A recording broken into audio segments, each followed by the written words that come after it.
ਅਗਸਤ ਦੇ ਮਹੀਨੇ ਦੇ ਵਿੱਚ ਪ੍ਰਧਾਨ ਮੰਤਰੀ ਨੇ ਭ੍ਰਿਸ਼ਟਾਚਾਰ ਦੇ ਮਾਮਲੇ ਉੱਤੇ ਇੱਕ ਲੰਬਾ ਚੌੜਾ ਭਾਸ਼ਣ ਦਿੱਤਾ ਸੀ ਤੇ ਉਸ ਭਾਸ਼ਣ ਦੇ ਵਿੱਚ ਉਹਨਾਂ ਨੇ ਵੱਡੇ ਦਾਅਵੇ ਕੀਤੇ ਸਨ, ਜਿਨ੍ਹਾਂ ਦੇ ਵਿੱਚ ਉਹਨਾਂ ਨੇ ਕਿਹਾ ਸੀਗਾ ਕਿ ਭਾਰਤ ਦੇ ਵਿੱਚ ਭ੍ਰਿਸ਼ਟਾਚਾਰ ਹੁਣ ਸਾਡੇ ਰਾਜਕਾਲ ਦੇ ਵਿੱਚ ਬਹੁਤ ਘਟਿਆ ਤੇ ਆਉਣ ਵਾਲੇ ਸਮੇਂ ਦੇ ਵਿੱਚ ਅਸੀਂ ਇਹਨੂੰ ਜੜੋਂ ਖਤਮ ਕਰ ਦੇਣਾ। ਪਰ ਕੀ ਇਹ ਵਾਕਈ ਜੜੋਂ ਖਤਮ ਹੋ ਰਿਹਾ ਜਾਂ ਇਹ ਵੱਧ ਰਿਹਾ? ਤੁਸੀਂ ਜਿਹੜੇ ਅੰਕੜੇ ਨੇ, ਜਿਹੜੇ ਤੱਥ ਨੇ, ਉਹ ਤੁਹਾਨੂੰ ਹੈਰਾਨ ਕਰ ਦੇਣਗੇ। ਸਤਿ ਸ਼੍ਰੀ ਅਕਾਲ, ਤੁਸੀਂ ਜੁੜੇ ਹੋਏ ਹੋ ਪੰਜਾਬੀ ਰੇਡੀਓ USA ਦੇ ਨਾਲ ਤੇ ਪ੍ਰੋਗਰਾਮ ਸਪੈਸ਼ਲ ਰਿਪੋਰਟ ਦੇ ਵਿੱਚ ਤੁਹਾਡਾ ਸਾਰਿਆਂ ਦਾ ਸਵਾਗਤ ਹੈ। ਅੱਜ ਦੀ ਇਸ ਰਿਪੋਰਟ ਦੇ ਵਿੱਚ ਗੱਲਬਾਤ ਕਰਾਂਗੇ ਇੱਕ ਨਵੇਂ ਡਾਟੇ ਦੇ ਬਾਰੇ। ਇੱਕ ਨਵੇਂ ਅੰਕੜੇ ਆਏ ਨੇ ਜਿਨ੍ਹਾਂ ਨੇ ਭਾਰਤ ਦੇ ਵਿੱਚ ਜਿਹੜਾ ਭ੍ਰਿਸ਼ਟਾਚਾਰ ਹੈ ਉਸ ਨੂੰ ਕਾਫੀ ਹੱਦ ਤੱਕ ਐਕਸਪੋਜ਼ ਕੀਤਾ ਤੇ ਜਿਹੜੇ ਸਰਕਾਰ ਦੇ ਦਾਅਵੇ ਨੇ ਇਸ ਨੂੰ ਖਤਮ ਕਰਨ ਦੇ ਲਈ ਜਾਂ ਇਸ ਨੂੰ ਨਜਿੱਠਣ ਦੇ ਲਈ ਉਹਨਾਂ ਨੂੰ ਖੋਖਲੇ ਸਾਬਤ ਕਰ ਦਿੱਤਾ ਹੈ। ਪਿਛਲੇ ਸਾਲ ਅਗਸਤ ਦੇ ਮਹੀਨੇ ਦੇ ਵਿੱਚ, ਸਾਲ 2023 ਦੇ ਵਿੱਚ ਅਗਸਤ ਦੇ ਮਹੀਨੇ ਦੇ ਵਿੱਚ ਪ੍ਰਧਾਨ ਮੰਤਰੀ ਨੇ ਭ੍ਰਿਸ਼ਟਾਚਾਰ ਦੇ ਮਾਮਲੇ ਉੱਤੇ ਇੱਕ ਲੰਬਾ ਚੌੜਾ ਭਾਸ਼ਣ ਦਿੱਤਾ ਸੀ ਤੇ ਉਸ ਭਾਸ਼ਣ ਦੇ ਵਿੱਚ ਉਹਨਾਂ ਨੇ ਵੱਡੇ ਦਾਅਵੇ ਕੀਤੇ ਸਨ, ਜਿਨ੍ਹਾਂ ਦੇ ਵਿੱਚ ਉਹਨਾਂ ਨੇ ਕਿਹਾ ਸੀਗਾ ਕਿ ਭਾਰਤ ਦੇ ਵਿੱਚ ਭ੍ਰਿਸ਼ਟਾਚਾਰ ਹੁਣ ਸਾਡੇ ਰਾਜਕਾਲ ਦੇ ਵਿੱਚ ਬਹੁਤ ਘਟਿਆ ਤੇ ਆਉਣ ਵਾਲੇ ਸਮੇਂ ਦੇ ਵਿੱਚ ਅਸੀਂ ਇਹਨੂੰ ਜੜੋਂ ਖਤਮ ਕਰ ਦੇਣਾ। ਪਰ ਕੀ ਇਹ ਵਾਕਈ ਜੜੋਂ ਖਤਮ ਹੋ ਰਿਹਾ ਜਾਂ ਇਹ ਵੱਧ ਰਿਹਾ? ਤੁਸੀਂ ਜਿਹੜੇ ਅੰਕੜੇ ਨੇ, ਜਿਹੜੇ ਤੱਥ ਨੇ, ਉਹ ਤੁਹਾਨੂੰ ਹੈਰਾਨ ਕਰ ਦੇਣਗੇ ਤੇ ਜਿਹੜੇ ਸਰਕਾਰ ਦੇ ਸਮਰਥਕ ਨੇ ਸ਼ਾਇਦ ਉਹਨਾਂ ਨੂੰ ਪਰੇਸ਼ਾਨ ਵੀ ਕਰ ਦੇਣ। ਅਸਲ ਦੇ ਵਿੱਚ ਭਾਰਤ ਦੀ ਭ੍ਰਿਸ਼ਟਾਚਾਰ ਦੇ ਵਿੱਚ ਜਿਹੜੀ ਰੈਂਕਿੰਗ ਹੈ ਉਹਨੂੰ ਤਿਆਰ ਕਰਨ ਵਾਲੀ ਇੱਕ ਜਥੇਬੰਦੀ ਹੈ ਅੰਤਰਰਾਸ਼ਟਰੀ ਟਰਾਂਸਪੇਰੈਂਸੀ ਇੰਟਰਨੈਸ਼ਨਲ, ਤੇ ਉਹਨੇ 180 ਦੇਸ਼ਾਂ ਦੇ ਵਿੱਚ ਇਹ ਪੜਚੋਲ ਕੀਤੀ ਹੈ, ਇਹ ਸਮੀਖਿਆ ਕੀਤੀ ਹੈ, ਇਹ ਐਨਾਲਿਸਿਸ ਕੀਤਾ ਡਾਟੇ ਦਾ ਕਿ ਉੱਥੇ ਭ੍ਰਿਸ਼ਟਾਚਾਰ ਕਿਵੇਂ ਹੈ, ਉਹਦੇ ਪੱਧਰ ਕੀ ਨੇ ਤੇ ਉਹ ਕੰਮ ਕਿਵੇਂ ਕਰਦਾ ਹੈ। ਭਾਰਤ ਦੀ ਇਸ ਮਾਮਲੇ ਦੇ ਵਿੱਚ ਹਾਲਤ ਬੜੀ ਪਤਲੀ ਹੈ। ਪਿਛਲੇ ਸਾਲ 2022 ਦੇ ਅੰਕੜੇ ਜਿਹੜੇ ਆਏ ਸੀਗੇ ਉਹਨਾਂ ਦੇ ਵਿੱਚ ਉਹ 80ਵੇਂ ਨੰਬਰ ਤੇ ਸੀਗਾ, ਜਦ ਕਿ ਇਸ ਵਾਰੀ ਉਹ 85ਵੇਂ ਨੰਬਰ ਤੇ ਸੀਗਾ। ਇਸ ਵਾਰੀ ਉਹ ਹੋਰ ਜਿਹੜਾ ਖਿਸਕ ਗਿਆ, ਥੱਲੇ ਨੂੰ ਡਿੱਗ ਪਿਆ ਤੇ ਇਸ ਜਿਹੜੇ ਡਾਟੇ ਦੇ ਵਿੱਚ ਉਹ ਤਕਰੀਬਨ 93 ਨੰਬਰ ਤੇ ਹੈ। 2023 ਦਾ ਜਿਹੜਾ ਡਾਟਾ ਆਇਆ, ਇਹਦਾ ਮਤਲਬ ਉਹ 8 ਪਾਏਦਾਨ, 8 ਜਿਹੜੇ ਹੋਰ ਜਿਹੜੇ ਨੰਬਰ ਆ ਉਹ ਖਿਸਕ ਗਿਆ ਭਾਰਤ। ਤੇ ਇਸ ਕਰਕੇ ਭਾਰਤ ਦੇ ਵਿੱਚ ਭ੍ਰਿਸ਼ਟਾਚਾਰ ਮੋਦੀ ਦੇ ਦਾਅਵਿਆਂ ਦੇ ਉਲਟ ਘਟਿਆ ਨਹੀਂ ਬਲਕਿ ਹੋਰ ਵਧਿਆ। ਦੱਸਿਆ ਜਾ ਰਿਹਾ ਕਿ ਅੰਮ੍ਰਿਤ ਕਾਲ ਦੇ ਮਾਹ ਵਿੱਚ ਦੇਸ਼ ਦੇ ਵਿੱਚ ਭ੍ਰਿਸ਼ਟਾਚਾਰ ਮੁਕਤ ਹੋਣ ਦੇ ਜਿਹੜੇ ਵੱਡੇ ਦਾਅਵੇ ਸੀ ਉਹਨਾਂ ਦੇ ਉੱਤੇ ਵੀ ਵੱਡਾ ਸਵਾਲ ਖੜਾ ਹੋ ਗਿਆ।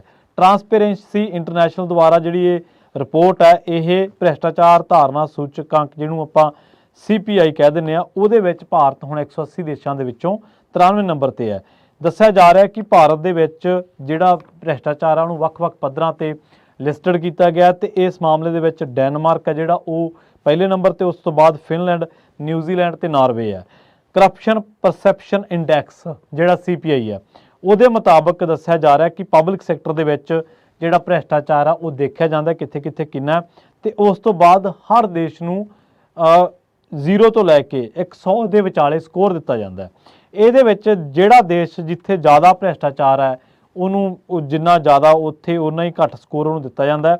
ਇਸ ਆਧਾਰ ਤੇ ਇੰਡੈਕਸ ਦੇ ਵਿੱਚ ਰੈਂਕਿੰਗ ਜਿਹੜੀ ਉਹ ਮਿਲਦੀ ਹੈ। ਮੰਗਲਵਾਰ ਨੂੰ ਜਾਰੀ ਕੀਤੀ ਗਈ ਇਸ ਰਿਪੋਰਟ ਦੇ ਵਿੱਚ ਭਾਰਤ ਦਾ ਸਕੋਰ ਜਿਹੜਾ ਸੀਗਾ ਉਹ 39 ਸੀਗਾ। 2022 ਦੇ ਵਿੱਚ ਇਹ ਸਕੋਰ 40 ਸੀਗਾ ਤੇ ਸਿਰਫ 1 ਨੰਬਰ ਘੱਟ ਹੋਣ ਕਰਕੇ ਜਿਹੜਾ ਭਾਰਤ ਆ ਉਹ 8 ਪਾਏਦਾਨ ਥੱਲੇ ਚਲਾ ਗਿਆ, 8 ਨੰਬਰ ਥੱਲੇ ਚਲਾ ਗਿਆ। ਇੰਡੀਅਨ ਐਕਸਪ੍ਰੈਸ ਦੀ ਰਿਪੋਰਟ ਦੇ ਮੁਤਾਬਕ ਸੂਚਕਾਂਕ ਆ ਜਿਹੜੀ ਲਿਸਟਿੰਗ ਆ ਉਹ 0 ਤੋਂ ਲੈ ਕੇ 100 ਤੱਕ ਦੇ ਪੈਮਾਨੇ ਦੇ ਉੱਤੇ ਆ। ਜਿੱਥੇ 0 ਆ ਉੱਥੇ ਜੋ ਬਹੁਤ ਜ਼ਿਆਦਾ ਭ੍ਰਿਸ਼ਟਾਚਾਰ ਆ ਤੇ ਜਿੱਥੇ 100 ਹੈ ਉੱਥੇ ਬਹੁਤ ਸਾਫ਼ ਹੈ।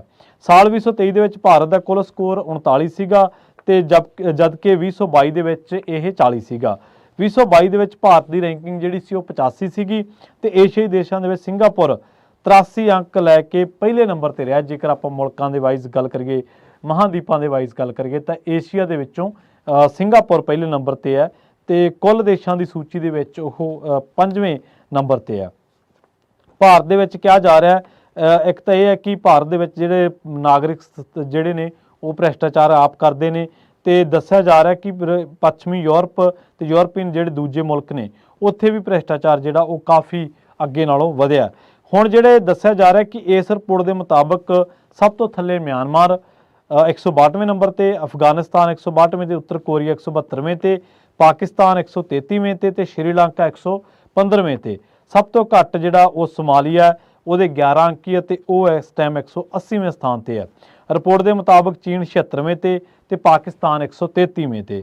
ਹੁਣ ਤੁਸੀਂ ਸੋਚੋਗੇ ਕਿ ਜਿਹੜੇ ਸਰਕਾਰ ਦੇ ਸਮਰਥਕ ਉਹ ਇਸ ਗੱਲ ਤੇ ਖੁਸ਼ ਹੋ ਸਕਦੇ ਆ ਕਿ ਪਾਕਿਸਤਾਨ ਉਹਨਾਂ ਦੇ ਨਾਲੋਂ ਥੱਲੇ ਹੈ, ਪਰ ਸਾਡਾ ਪਾਕਿਸਤਾਨ ਦੇ ਨਾਲ ਮੁਕਾਬਲਾ ਨਹੀਂ। ਜੇਕਰ ਅਸੀਂ ਇੱਕ ਪਾਸੇ ਕਹਿੰਦੇ ਆ ਕਿ ਅਸੀਂ ਵਰਲਡ ਦੀ 5ਵੀਂ ਵੱਡੀ ਆਰਥਿਕਤਾ ਤੇ ਤੀਜੀ ਬਣ ਜਾਣਾ ਸੀ ਆਉਣ ਵਾਲੇ ਸਮੇਂ ਦੇ ਵਿੱਚ, ਪਰ ਦੂਜੇ ਪਾਸੇ ਜਦੋਂ ਕੋਈ ਡਾਟਾ ਆਉਂਦਾ, ਜਦੋਂ ਕੋਈ ਇਸ ਤਰ੍ਹਾਂ ਦੀ ਸਮੀਖਿਆ ਹੁੰਦੀ ਹੈ, ਤਾਂ ਉਹਦੇ ਵਿੱਚ ਅਸੀਂ ਇਹ ਸ਼ੁਕਰ ਕਰਦੇ ਹਾਂ ਕਿ ਅਸੀਂ ਪਾਕਿਸਤਾਨ ਦੇ ਨਾਲੋਂ ਪਿੱਛੇ ਹਾਂ, ਜਾਂ ਪਾਕਿਸਤਾਨ ਸਾਡੇ ਨਾਲੋਂ ਵੀ ਹੋਰ ਪਾਏਦਾਨਾ ਜਿਹੜਾ ਖਿਸਕਿਆ ਹੋਇਆ। ਉੱਥੇ ਡੈਨਮਾਰਕ ਨੰਬਰ 1 ਤੇ, ਅਤੇ ਸਭ ਤੋਂ ਜ਼ਿਆਦਾ ਭ੍ਰਿਸ਼ਟਾਚਾਰ ਜਿਹੜਾ 180 ਦੇਸ਼ਾਂ ਦੇ ਵਿੱਚੋਂ ਉਹ ਸੋਮਾਲੀਆ, ਜਿਹਦਾ ਮੈਂ ਜ਼ਿਕਰ ਕਰਕੇ ਹਟਿਆ।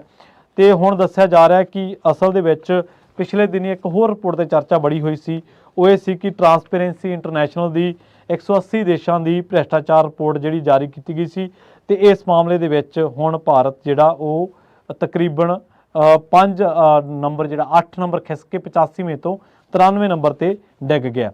ਤੇ ਜਿਹੜੀ ਭੁੱਖਮਰੀ ਦੀ ਗੱਲ ਕੀਤੀ ਸੀ, ਗਲੋਬਲ ਹੰਗਰ ਇੰਡੈਕਸ ਜਿਹਨੂੰ ਆਪਾਂ ਕਹਿ ਸਕਦੇ ਹਾਂ, ਉਹਦੇ ਵਿੱਚ ਇਹ ਗੱਲ ਕਹੀ ਗਈ ਸੀ ਕਿ ਤਕਰੀਬਨ ਜਿਹੜਾ ਭਾਰਤ ਆ ਉਹ 100ਵੇਂ ਜਿਹੜਾ ਅੰਕੜਾ ਆਪਣਾ ਉਹਨੂੰ ਪਾਰ ਕਰ ਗਿਆ। ਜਿਹੜੇ ਗਲੋਬਲ ਹੰਗਰ ਇੰਡੈਕਸ ਦੇ ਵਿੱਚ ਜਿਹੜਾ ਭਾਰਤ ਦਾ ਅੰਕੜਾ ਸੀਗਾ, ਉਹ ਸੀਗਾ 125 ਦੇਸ਼ਾਂ ਦੀ ਸੂਚੀ ਦੇ ਵਿੱਚ ਭਾਰਤ 111ਵੇਂ ਨੰਬਰ ਤੇ ਸੀਗਾ। ਜਦੋਂ Smriti Irani Federation of Indian Chambers of Commerce ਦੇ ਪ੍ਰੋਗਰਾਮ ਦੇ ਵਿੱਚ ਬੋਲ ਰਹੇ ਸੀਗੇ, ਉਹ ਕਹਿੰਦੇ ਕਿ ਜੀ ਇਹ ਜਿਹੜੇ ਗਲੋਬਲ ਹੰਗਰ ਇੰਡੈਕਸ ਵਰਗੇ ਆ, ਇਹ ਭਾਰਤ ਨੂੰ ਸਹੀ ਅਰਥਾਂ ਦੇ ਵਿੱਚ ਨਹੀਂ ਦਰਸਾਉਂਦੇ, ਤੇ ਲੋਕ ਇਹ ਮੰਨਦੇ ਕਿ ਇਹ ਬਕਵਾਸ ਹੈ।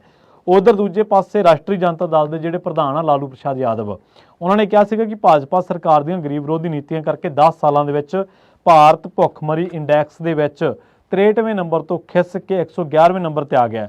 ਉਹਨੇ ਵੀ ਕਿਹਾ ਕਿ ਮੋਦੀ ਸਰਕਾਰ ਹੈ, ਇਹਦੇ ਆਪਣੀ ਆਦਤ ਹੈ ਇਹਦੀ ਇੱਕ, ਉਹਦੇ ਮੁਤਾਬਕ ਰਿਪੋਰਟ ਤੇ ਇੰਡੈਕਸ ਨੂੰ ਸਮਝਣ ਅਤੇ ਸਵੀਕਾਰ ਕਰਕੇ ਆਪਣੀਆਂ ਨੀਤੀਆਂ ਦੇ ਵਿੱਚ ਸੁਧਾਰ ਕਰਨ ਦੀ ਬਜਾਏ ਇਸ ਨੂੰ ਝੂਠਾ ਤੇ ਖਾਮੀਆਂ ਵਾਲਾ ਦੱਸਦੇ ਆ। ਇਸੇ ਤਰ੍ਹਾਂ ਕਾਂਗਰਸ ਦੇ ਇੱਕ ਲੀਡਰ ਨੇ ਸੁਪ੍ਰਿਆ ਸਨੇਤ, ਉਹਨਾਂ ਨੇ ਵੀ ਸਰਕਾਰ ਦੀ ਕਾਫੀ ਇਸ ਮਾਮਲੇ ਦੇ ਵਿੱਚ ਫਜ਼ੀਹਤ ਕੀਤੀ ਸੀ ਕਿ ਤੁਸੀਂ ਪਹਿਲੀ ਗੱਲ ਤਾਂ ਭਾਰਤ ਦੀ ਜਿਹੜੀ ਸਥਿਤੀ ਹੈ ਉਹ ਚਿੰਤਾਜਨਕ ਹੈ, ਤੇ ਦੂਜਾ ਤੁਸੀਂ ਇਹਨੂੰ ਐਕਸੈਪਟ ਵੀ ਨਹੀਂ ਕਰ ਰਹੇ।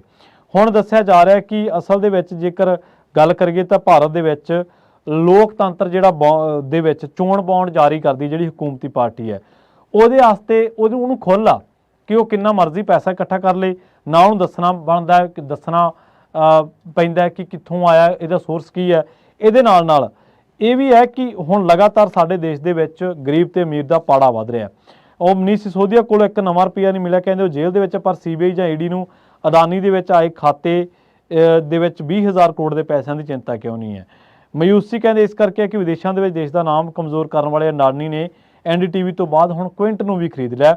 ਅੱਜ ਦੇ ਨਾਗਰਿਕ ਜਿਹੜੇ ਨੇ ਉਹ ਸੱਚ ਨੂੰ ਸਮਝਦੇ ਨੇ। 75 ਸਾਲਾਂ ਦੇ ਵਿੱਚ ਸਾਡੇ ਸਿਆਸਤਦਾਨਾਂ ਨੇ ਭਾਰਤ ਦੀ ਕ੍ਰਾਂਤੀ ਨੂੰ ਮਾਯੂਸੀ ਦੇ ਵਿੱਚ ਬਦਲਿਆ, ਤੇ ਆਮ ਲੋਕ ਜਾਂ ਤਾਂ ਸਿਰ ਝੁਕਾ ਕੇ ਕੰਮ ਕਰ ਰਹੇ ਨੇ ਜਾਂ ਫਿਰ ਵਿਦੇਸ਼ਾਂ ਵੱਲ ਨੂੰ ਜਾਣ ਦੇ ਵਿੱਚ ਮਜਬੂਰ ਨੇ। ਉਹ ਸਾਡਾ ਦੇਸ਼ ਕਹਿੰਦੇ ਭ੍ਰਿਸ਼ਟਾਚਾਰ ਮੁਕਤ ਨਹੀਂ ਬਲਕਿ ਉਮੀਦ ਮੁਕਤ ਦੇਸ਼ ਜਿਹੜਾ ਉਹ ਜ਼ਰੂਰ ਬਣਦਾ ਜਾ ਰਿਹਾ ਹੈ। ਜਦੋਂ ਵੀ ਕੋਈ ਨਵੀਂ ਰੈਂਕਿੰਗ ਆਉਂਦੀ ਹੈ, ਜਦੋਂ ਵੀ ਚਾਹੇ ਉਹ ਮੀਡੀਆ ਦੇ ਮਾਮਲੇ ਦੇ ਵਿੱਚ ਹੈ, ਚਾਹੇ ਉਹ ਭੁੱਖਮਰੀ ਦੇ ਮਾਮਲੇ ਦੇ ਵਿੱਚ ਹੈ, ਚਾਹੇ ਉਹ ਕੁਪੋਸ਼ਣ ਦੇ ਮਾਮਲੇ ਦੇ ਵਿੱਚ ਹੈ, ਚਾਹੇ ਉਹ ਹੁਣ ਭ੍ਰਿਸ਼ਟਾਚਾਰ ਦੇ ਮਾਮਲੇ ਦੇ ਵਿੱਚ ਹੈ, ਭਾਰਤ ਦੀ ਸਰਕਾਰ ਬੇਸ਼ੱਕ ਮਸ਼ੀਨਰੀ ਤੇ ਹੋਰ ਤੰਤਰ ਦੇ ਆਸਰੇ ਜੋ ਮਰਜ਼ੀ ਝੂਠ ਫੈਲਾਈ ਜਾਵੇ, ਪਰ ਅਸਲੀਅਤ ਇਹ ਹੈ ਕਿ ਜਦੋਂ ਕੌਮਾਂਤਰੀ ਪੱਧਰ ਤੇ ਕੋਈ ਨਾ ਕੋਈ ਐਸਾ ਸਰਵੇਖਣ ਹੁੰਦਾ ਤੇ ਉਹਦੇ ਵਿੱਚ ਭਾਰਤ ਦੀ ਅਸਲ ਤਸਵੀਰ ਇਹ ਹੁਕਮਰਾਨ ਲੁਕਾ ਕੇ ਰੱਖਣ ਤੋਂ ਹਮੇਸ਼ਾ ਅਸਮਰੱਥ ਰਹਿੰਦੇ ਨੇ। ਸਿੱਟੇ ਵਜੋਂ ਇਹ ਆਈ ਵਾਰ ਐਕਸਪੋਜ਼ ਹੋ ਜਾਂਦੇ ਨੇ। ਬਹੁਤ ਬਹੁਤ ਧੰਨਵਾਦ। ਜਲਦ ਮਿਲਾਂਗੇ ਇੱਕ ਹੋਰ ਨਵੀਂ